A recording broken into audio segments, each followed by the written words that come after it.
most of your needs that you won't let show.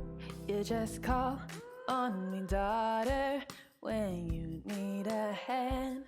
We all need somebody to lean on. You just might have a problem that I'll understand. We all need somebody to lean on. Lean on me when you're not strong, and I'll be your friend. I'll help you carry on, for it won't be long till I feel your need. I'm somebody to lean on. You just call on me, daughter, when you need a hand. We all need somebody to lean on. You just might have a problem that I'll understand. We all need somebody to lean on. If there is a load that you have to bear, that you can carry, I ride up the road and I'll share your load. If you just call me, if you need a friend, call me. If you need a friend, if you ever need a friend, call me. Call me. Call me. Call me. If you ever need a friend, call me. Call me. Call me. Call me.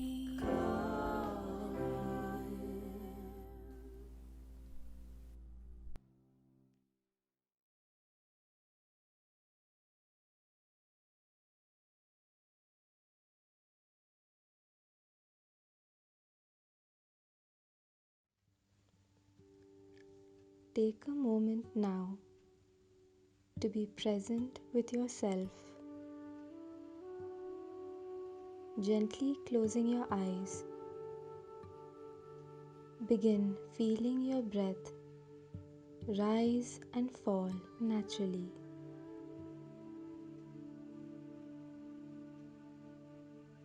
This air blowing through your body, your life force, being the divine force of God moving inside you.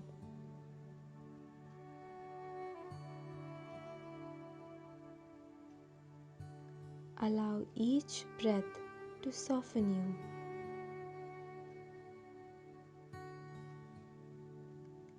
As you inhale, drawing in rich nourishment from the divine.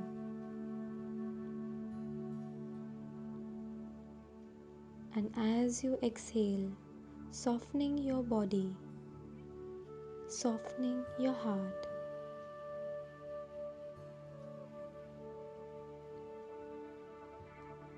Each breath strengthening your resolve and conviction in the power of your will to align yourself to your divine self.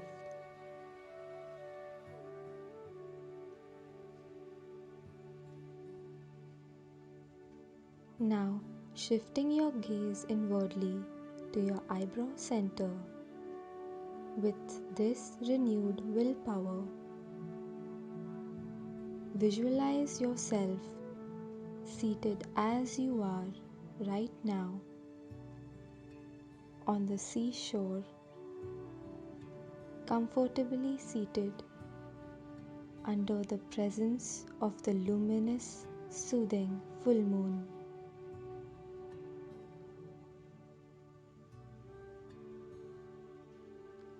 She is shining her soft silver rays onto your whole body.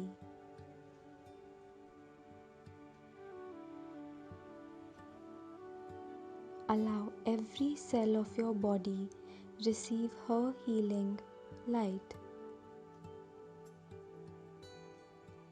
cooling you. Allow her cooling rays, abundant with velvet soft compassion and care, to soothe your whole being.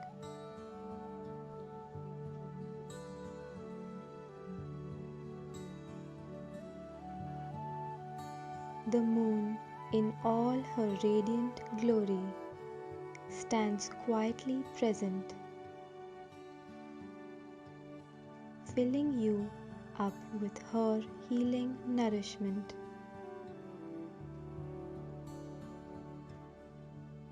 Nourishing your soul, nourishing your body with her clear, radiant fullness.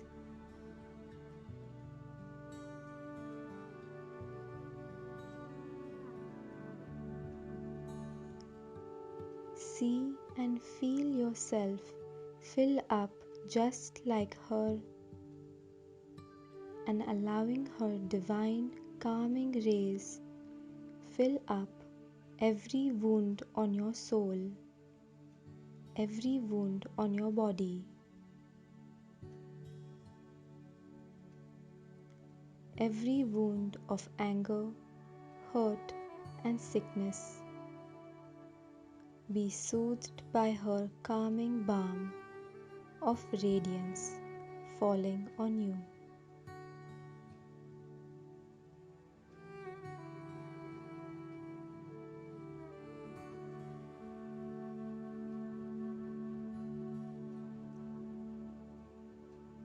Believe in nature's natural power of divine restoration and divine rebalancing of harmony.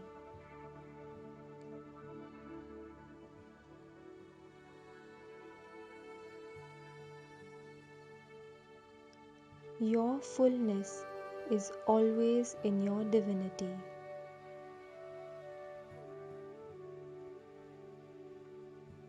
Just like the moon, you are eternally whole,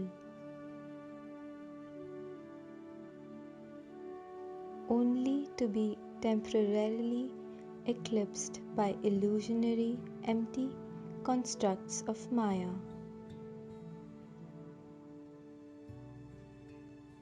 Make a choice now to only fuel yourself with your divinity only.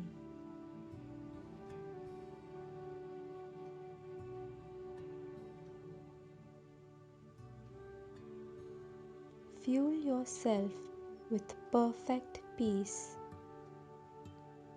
perfect purity, and perfect health only.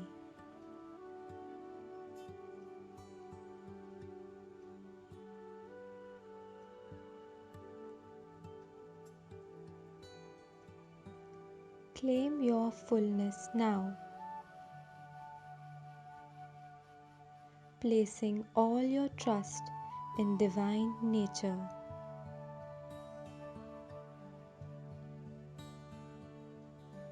Allow the majestic tides of emotions rise and fall, ultimately purifying you to finally remain peacefully full with your beautiful divine self.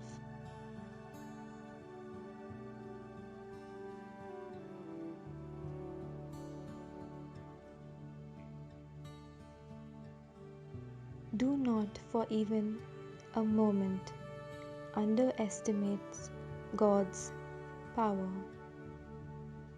God's power to heal you.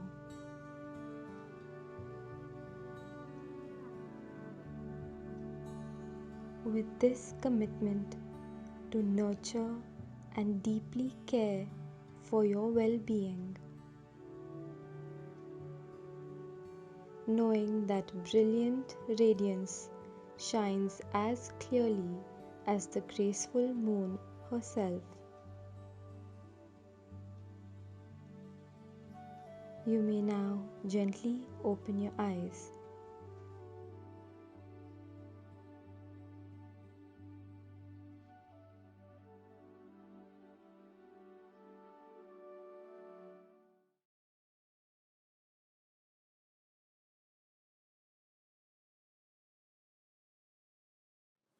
Hello everybody, I'm Marley Griffin. I'm a student of Twin Flame Ascension School in Life Purpose class, and today I will be doing the card reading for this Sunday service. So I pulled 3 cards from the Green Witch Tarot deck. The first card I pulled is the Horned God. So this card really is representing to me power and leadership and strength, and how God really supports you in your leadership and in your power.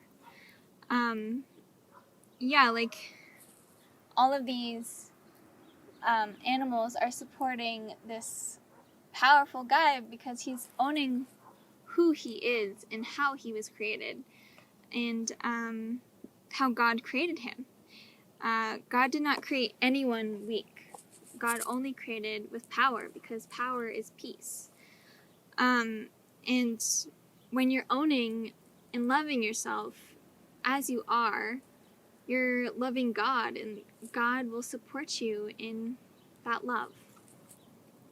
Okay, the next card I pulled was the 5 of Athenes. So this card is symbolizing abundance, right? So there's these 2 men. One looks kind of poor, kind of sad, and the other guy is looking like abundant and just like he looks very content and happy with himself and happy with the swords he was creating. That he's like a merchant. He's selling the swords to this guy, and you can see in this guy's face he's pretty sad, and I don't know, he's just giving off this vibe of lack to me, while the merchant is feeling very abundant, feeling very good about what he's done and the work he's accomplished, because he chose to see himself as abundant, and he chose to perfect his craft and make beautiful little swords, themes. And he like really embodies this abundance in his outfit. He has this little peacock feather in his hat, and there's like a peacock outside. Like owning your love, owning your abundance, owning your power. Okay, the next card and the last card is the 6 of Athenes. So, see, that's focused. Cool. So this card for me is really symbolizing how we're nearing the end of a journey, nearing the end of maybe a time where we were facing an upset or a block that might have like been holding us back, and we're coming into greater love and greater abundance in our reality. In the book, that mentions that like these flowers on the shore right here, they are mustard flowers, which symbolizes wealth and growth and change. So, this is a really good card to leave off of. Like, we're all really growing and changing and becoming more of who we truly are. And, becoming this guy, this horned god, but your own way of being the horned god. But so keep on choosing love, choosing to see your abundance, choosing to see how powerful you are, because you're extremely powerful. You're not weak like this guy perceives himself. He perceives himself as weak, and hunches his back. And yeah, that's not true.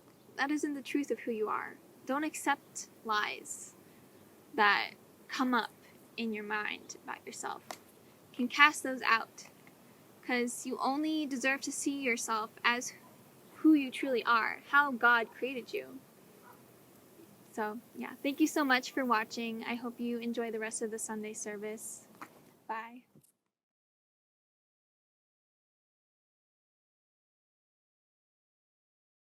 Welcome to the Church of Union Sunday service. I'm Adam. And I'm Brianne. And today's sermon is about survival. Nice. Yes.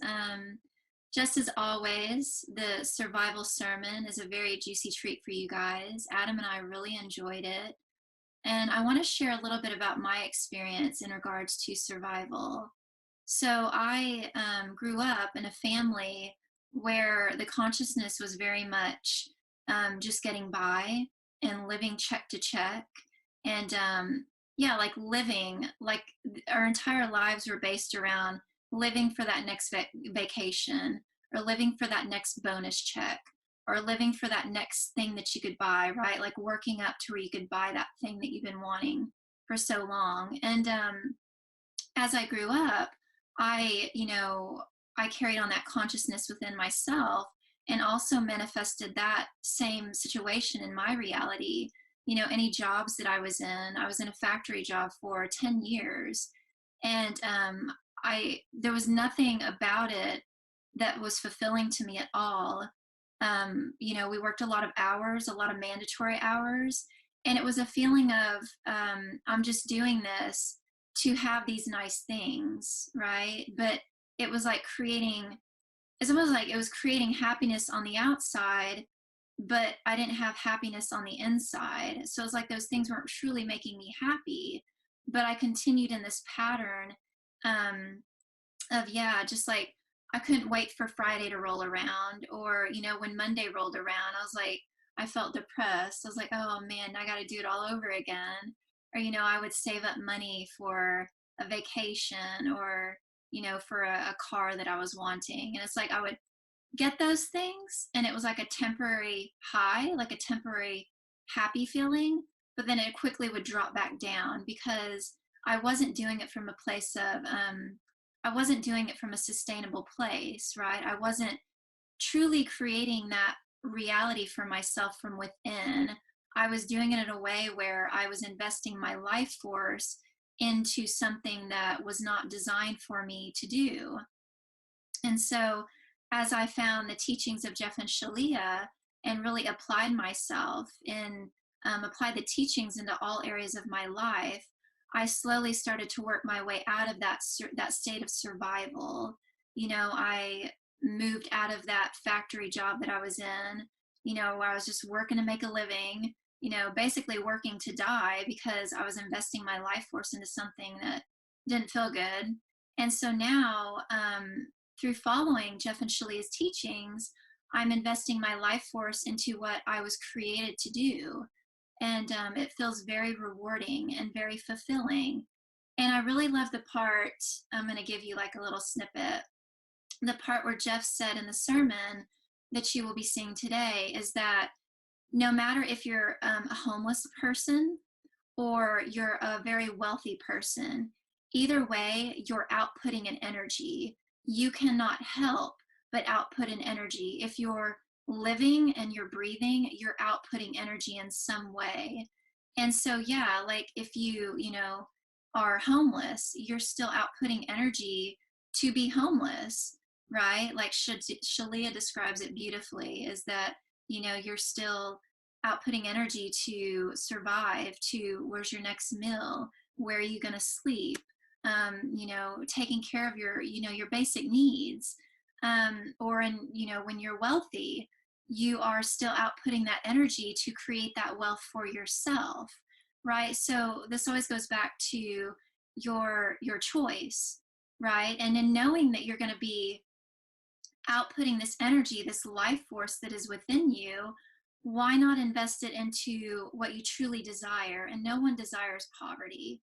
No one desires lack. No one desires to be in a state of survival. In your heart, in your truth, you know that you don't desire that. You desire wealth and abundance, and that is your truth.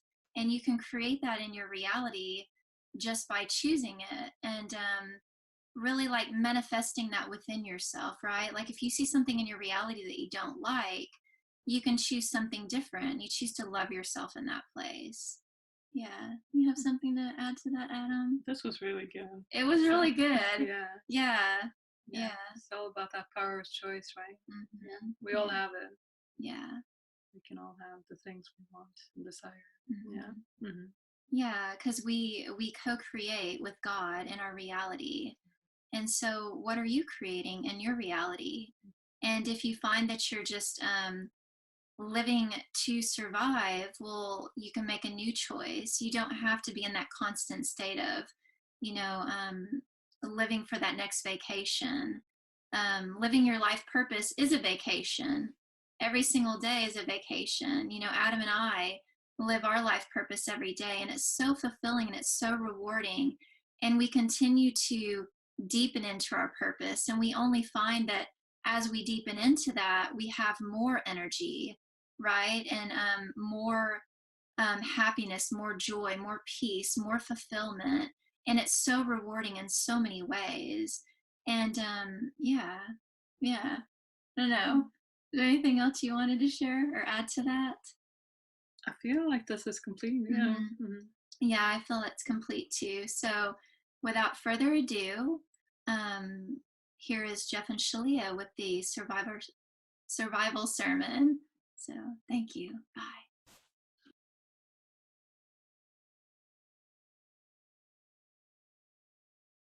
Hi, I'm Jeff. And I'm Shaleia. Welcome back to another wonderful Church of Union Sunday service. Please join us in our 3 opening ohms and amen, and then we'll start with our opening prayer. So let us focus on our heart chakra, and let's take a nice deep breath in.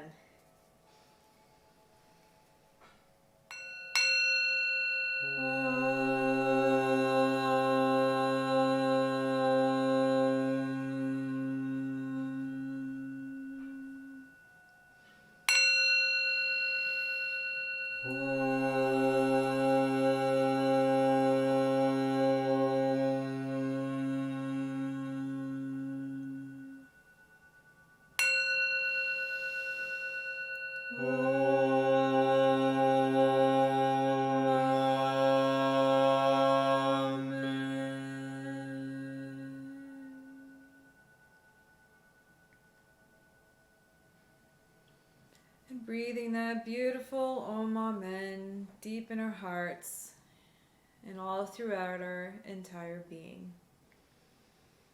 Let's begin with our opening prayer. Please follow along in your heart or aloud if it feels good. I am the only child of God, forever part of Him. I am created by Him in perfection, and there I always remain. My mind is my sanctuary, where I keep His holy creation sacred. I will only allow in His voice. I will only accept His word. Today, I will hear the word of God. I surrender myself to His teachings through His divine channel.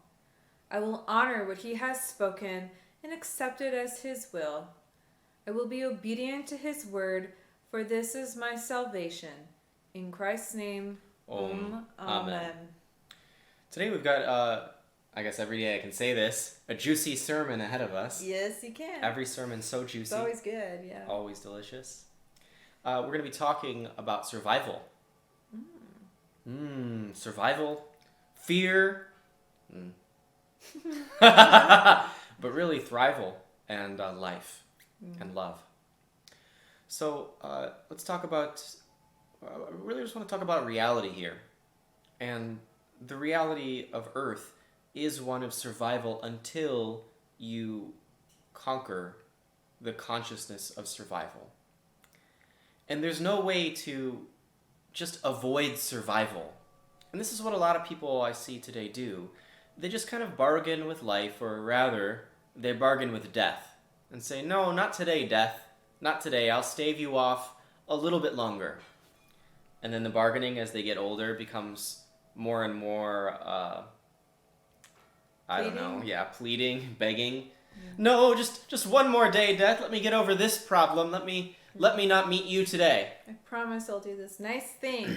Yeah. Yeah. Bargain and plead with death, which ultimately everyone succumbs to. That's it's not really the life that God had planned for you. God did not plan a life of death and survival for you. But you live in a reality where death and survival are subjects that you must conquer. They're just teaching tools, if you'd like to look at them this way. Opportunities for learning and growing and for living. Life is given to you by God, but you don't just get to have it and disrespect it. And that's why survival and death are teaching tools and opportunities to learn. You experience your regular life. Oh, this is so juicy. I can't wait to get right into the grit of it, but we're going to have to take your consciousness gently into this one. This is a very sensitive subject for many people because we kind of just, on this planet, have abandoned the notion of living a life. And we've accepted that survival is all we could possibly hope for, and if we're doing a little bit better than that guy over there in a way that we feel is fitting, then we're doing okay, and that's acceptable. But for me, that's not an acceptable way of living life. Life is supposed to be juicy. You're supposed to come alive. You're supposed to thrive.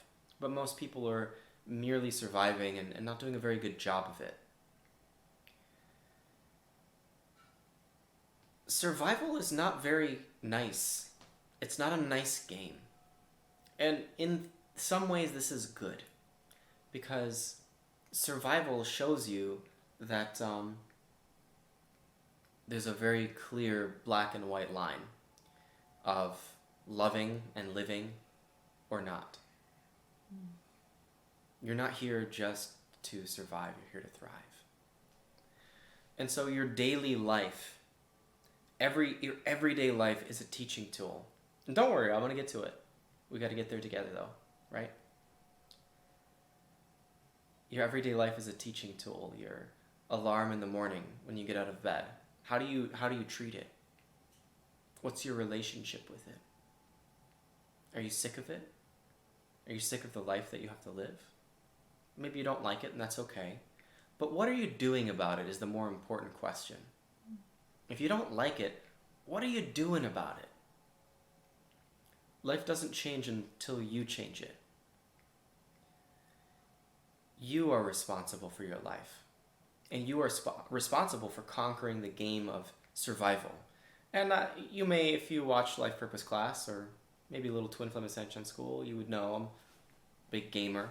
And so I like to relate to a lot of things through the lens of a gamer. And it works pretty well for me, actually, seeing this survival as a game. And it makes it fun and interesting, and it also makes it winnable. And survival is a winnable game. And I'm talking about the go to work and earn money and pay rent and feed yourself and, go to the doctor and get exercise. And like the cadence of life, the procession of life. This is your life, right? And this is how, if you have a higher income, a higher status in society, you get to live usually a better life. If you've got a really, really good relationships or you're really, really healthy, you get to live a better life. Or if you're sick and you're poor and people don't really like you, you don't really get to live the best kind of life. Or if you're homeless, right? This is a really good example of a homeless person. They kind of just wander through life and they conquer death, one moment at a time. Now I'm hungry, now I need to go find some food or some money to buy some food. Okay, now I got my food, and now I'm, feeling miserable, so I think I need to go get some drugs or some alcohol to, numb out and stave off. It's just this, survival is this staving off of death. But the opposite is thrival. And thriving is not the staving off of death. but instead the embrace of life. And this is what you want to get to, but you don't just get to live a life of thriving. I can't just come down and hand it to you and say, here you go, like, here's life, you're welcome. I can just point you to life, but it's up to you to live your life. It's up to you to live life, and you only can live your life if you defeat survival, if you win the survival game. Read a book, Rich Dad, Poor Dad by Robert Kiyosaki, long time ago. And it was one of my first personal development sort of books I ever read. It's a real popular book. And he introduces some interesting principles. One principle I really liked was the principle of getting out of the rat race, he called it. And then he painted a picture of two realities. One where you're working all the time and you're poor and you're paying bills and you don't really get a lot of money and it's really hard and you kind of at the mercy of the wheel, the rat race. You're running the rat race every day. And then the other reality is one where you've beaten the rat race. And he had this game that demonstrated this really well. I forgot what he called it, but I played that game, and all the deals that you got when you're in the rat race were pretty bad, and you had to really hustle to make a little bit of progress, right? This is the survival game. You have to hustle a lot to make a tiny bit of progress. But once you get out of the rat race, and in my experience, it's less of a one or the other sort of thing. In this game, it was once you're out of the rat race, and suddenly all of your deals are incredible and really wonderful. But in my experience, it's been incremental, right? Like kind of like this, a little curve that heads its way up. At first, you work so hard for peanuts, for almost nothing. And in reality, this is probably how you're living your life. You're working so hard just to get by, just to make ends meet. Using a lot of little quotation fingers today. It's good. Is that your life? Maybe you're you're working pretty hard, and maybe you're working not that hard, but you're making ends meet. And my generation's, which is the millennials, yeah, has been notorious for exploring this one. Just making ends meet, but not having to work all that hard, right? But you don't actually get ahead in life that way. It's kind of like this eternal childhood sort of idea, maybe born of the hippie movement. It's just not the way. You're going to work hard in the survival game, and you're going to barely get by. Can you imagine, you work really... could you imagine being a homeless person, how hard you have to work every day just to get some food? I think there's this huge misperception that, it's easy being, homeless person. Of course it's hard, to be homeless, but, it's work. A lot of work. It's a lot of work to beg, to scrap, to find your resources. Really hard. To deal with your psychological, emotional issues, if you even are dealing with them. To deal with other people who have emotional issues. Other people, cops. Yeah, it's not easy. Being looked at as, scum from the rest of society, or being, having people take pity upon you. It's not easy. That's not an easy, fun life. And if you're there, we encourage you to work your way out of it. Better yourself. Find a way. And there's always a way up. There's always a way to ascend the ladder of society, of wealth. But this is also a heavenly pursuit, a divine pursuit. For God is in wealth too. I find it so much easier to commune with God the wealthier I get, the more things are handled in my life, the more beauty I surround myself with, the more comfort I have in my life, the more I'm giving and impacting the world. I find it really hard to do spiritual work if I'm hustling all the time. And this is why we teach you to find God and find your spiritual practice in that hustle, but there's a higher way of being beyond that. And that's what we want to implore you to. And you get there, you get to thrival by winning survival. And there's little lessons along the way, of work, of not squander your resources. And this is going to teach you to respect the gift of life and the gift of life that you give. And if it's hard, it's because you need to learn to respect the gift of life. And if it's really easy and profitable, it's because you've learned to respect the gift of life. And if you've ever noticed really wealthy people or really celebrities who have a lot of money and a lot of wealth, they act a certain way. And they have very clear boundaries on their energy, on their time, on their wealth, on their attention. And these aren't just accidents. These are lessons that they learned to get themselves into this position and keep themselves there. So you're going to work anyway. You're going to expend your energy and resources all day, every day, no matter what. There's no difference between the homeless person and the really ultra wealthy person in terms of life, because they're expending energy and offering up thought to the universe all day long. The difference is how they offer up thought. That stream of consciousness, that effort that you put forth of living, it's not going to be, it's always going to happen. You're always going to have to live. Work happens effortlessly. It's whether you allow that to be a laborious process or an effortless and joyful process. And that effortless and joyful process is always there for you. But if you don't know it, you must learn it. If you've forgotten it, you must relearn it. You must learn the lessons of wealth and forget the lessons of poverty. The lessons of poverty are taught to you by your master, the ego. But I encourage you to dump this master. Being poor does not make you a humble person. No. Being humble makes you a humble person. Being poor makes you a poor person. And I'll tell you what, I don't like being around poor people. It's not fun. They're not nice to be around, not pleasant to be around, because they're so poor. Not because they don't have, but because they don't give. Poor people emanate poverty. They offer poverty. Wealthy people offer wealth. They emanate wealth. Wealth is of God. And I know this is, among spiritual people, potentially a very radical and unpopular opinion. Well, I'm poor, and that sucks. Get out, is my message to you. Get out of poverty. Don't accept poverty. Don't accept sickness. Don't accept bad relationships. Don't expect a victimhood either. Accept victimhood. Don't wait around expecting someone else to do it for you. That is the recipe for misery. And that is, believe it or not, a lesson of the ego. And a lesson that you might be protecting right now by resenting what I have to say. But what I have to say can only bring you liberty. It can only set you free if you follow my teaching. Because the truth is, every person desires wealth and riches. I've never heard one person say, oh, I want to be poor and have a shitty life, or be uncomfortable, or, there's a pandemic right now and I'm in trouble.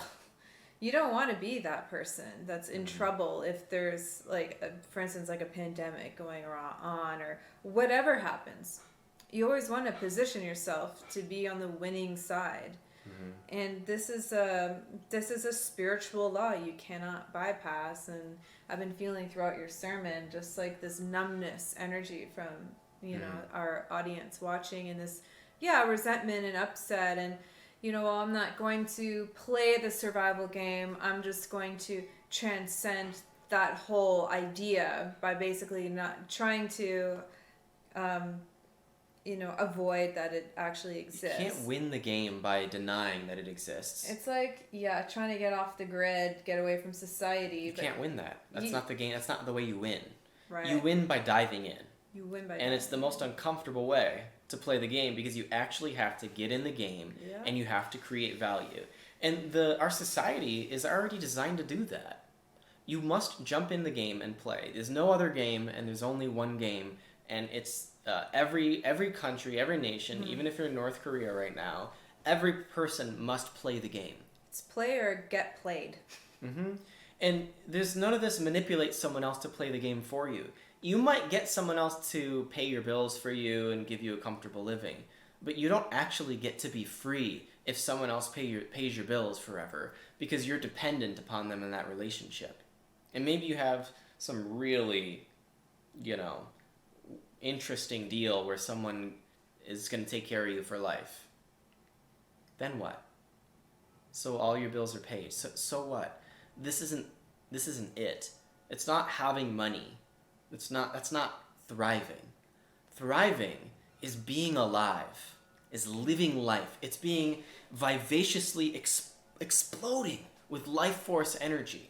in the direction of your dreams. It's not having everything you want. It's having life. It's living life. It's being alive. Truly being alive in your every breath, in everything you do. Every moment you're living, you're creating. You're creating wealth. You're creating joy. You're extending love. True, unconditional love. You're offering a loving service, grateful service to the world. Because you're in a relationship of gratitude and love. You're in love with life itself. And so life itself is blessing you with joy and abundance unlimited. And you are so filled with gratitude and joy and bliss that you would extend and love life evermore and share it with your brother and sister on earth. That's wealth. That's riches. And that's why I don't like being around poor people, because they don't extend wealth. They don't extend life. They extend poverty and misery. Kind of sucks all the energy out of the room, all the joy, any happiness, any kind of very wonderful divine feeling. It gets sucked out of the room. That's only ever been my experience on earth, is With poor people, with right? poor people, because it's being truly poor in your soul, poor in your spirit. And that's where you generate your wealth or lack thereof. And it really, you reverse that by becoming a very loving person, very loving, very of service. And I think Sri Yukteswar said that as long as you breathe the free air of earth, you must render service to it. You're indebted to, being of service to the earth. And You said obligated to Obligated? render service. Yes, you Yeah, are obligated to same render thing, yeah. loving service. or in the Bible, talking about Adam and Eve, the first people on earth, that they were really here to be stewards of the planet. Meaning, like, living your life purpose and making this world a better place. To increase the abundance that was given to you. To increase the abundance. And that's what you must do. You must beat the game of poverty. Not just, I made enough money to pay my bills, and I'm saving up for that trip.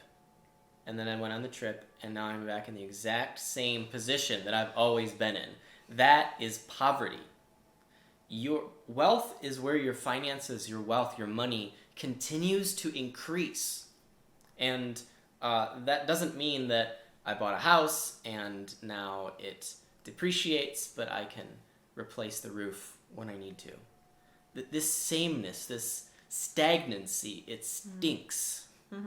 And it makes you stink. And it makes you feel bad. And you fester and you rot. That's a different thing than prosperity, than ever expanding life and life force. It's only won by rendering grateful service. That's how you beat the survival game. You beat survival by doing more than surviving. You thrive, and constantly. And when you're faced over and over again with survival and death, you transcend it with life and prosperity and abundance and wealth and expanded riches. You can't exactly fake loving service either, I've noticed. No. People will go through the motions of loving and motions of service. Well, I paid my bill, or, well, I did this thing that you wanted. But, if it's not done in love, then it wasn't done at all. Mm-hmm. And it's empty. It's emptiness, yeah. And so we encourage you to root out poverty consciousness and to not just win, but dominate.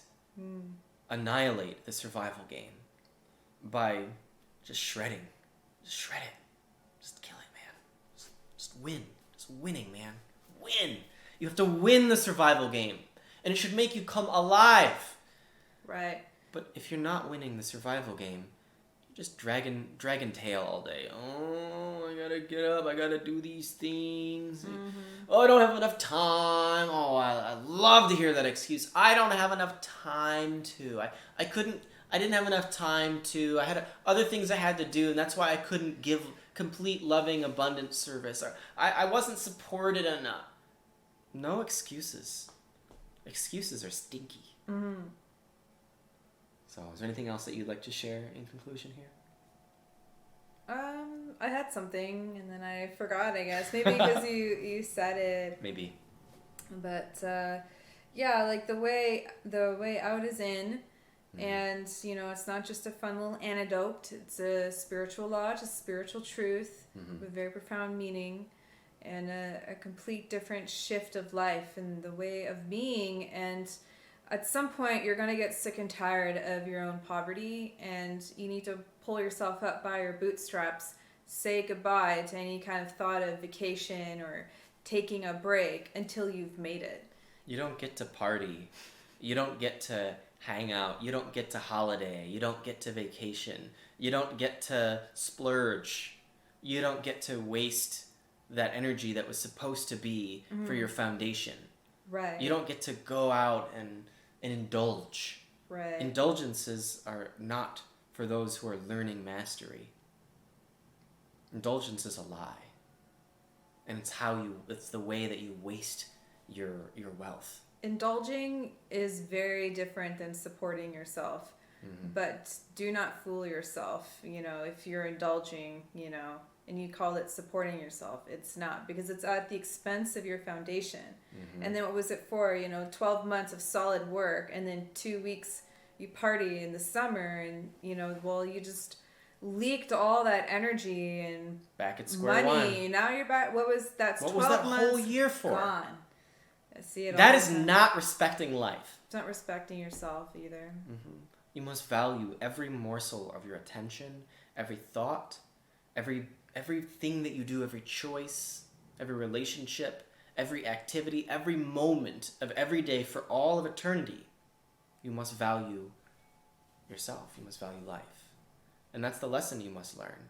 And it's going to seem like, man, I'm swabbing some dirty floors and no one cares. No one is grateful at all for how clean I keep these grubby floors. And then people just, they walked on it just after I mopped. Swab them again. Collect that paycheck. Save that money. And don't complain. Yeah. Get a second job. Get a third job. Find a way out. Save that money. Don't indulge in that nicer apartment. Don't indulge in the really expensive food. Invest every cent into your prosperity. Invest every moment into your prosperity. And only then will you become truly prosperous. And until then, we lovingly encourage you forward. And then when you say you have a day at the spa or you have these little indulgences, they're extremely meaningful and extremely powerful and impactful because it was well earned. Very good. Well, let's conclude with our closing prayer. Yeah, let's do so. Father, I accept your word into my heart. I will honor your will in my life and will follow you without hesitation anywhere you ask. I know you guide me into your heart where I belong. I accept that you are everywhere and your teaching is in all things. God, I know you provide me clarity in this teaching of union, that I may be forever in union with you. I accept that you are in me as you are in my brother. I will not deny my brother your word and will share your teaching with him in any way you ask, and only as you ask. For when I share my salvation with him, I fully claim my salvation and return to you with him. In Christ's name, Amen. Speaking this prayer in your heart means you have accepted that you are on the path of awakening to your true divine nature. This is what it means to be a unionist. Follow the teachings of union with God wherever you find them, and purify your consciousness into perfect union with your Creator. Thank you for joining us. Please close with us with our final ohms. Please do so either mentally or out loud.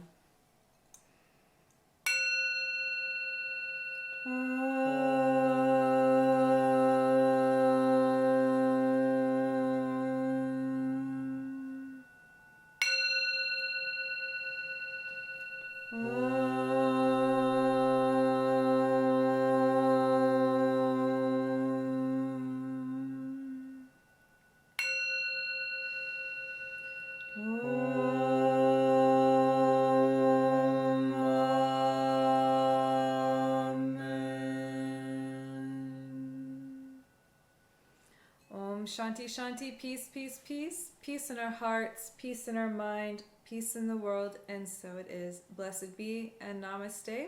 We will see you next week. Namaste. Thank you all for watching. And today's sermon was really an invitation to, make some new choices in your life if you've been living in a state of survival. And your choice is powerful, so you can thrive, not just survive. Yeah. Perfectly said. Yeah. And we also invite you to visit our unionism.org, where you can find our past sermons, meditations, and music. We also highly encourage you to tithe or donate to the Church of Union to help spread the message to the world. And we also, this is really fun, we have an after church tea time. And this is found in our Unionism Spiritual Facebook group, where we just come together and we discuss today's message. We share and comment and things like that. So we highly encourage you guys to visit that as well. And so we thank you for joining us today, and we will see you next Sunday. Bye.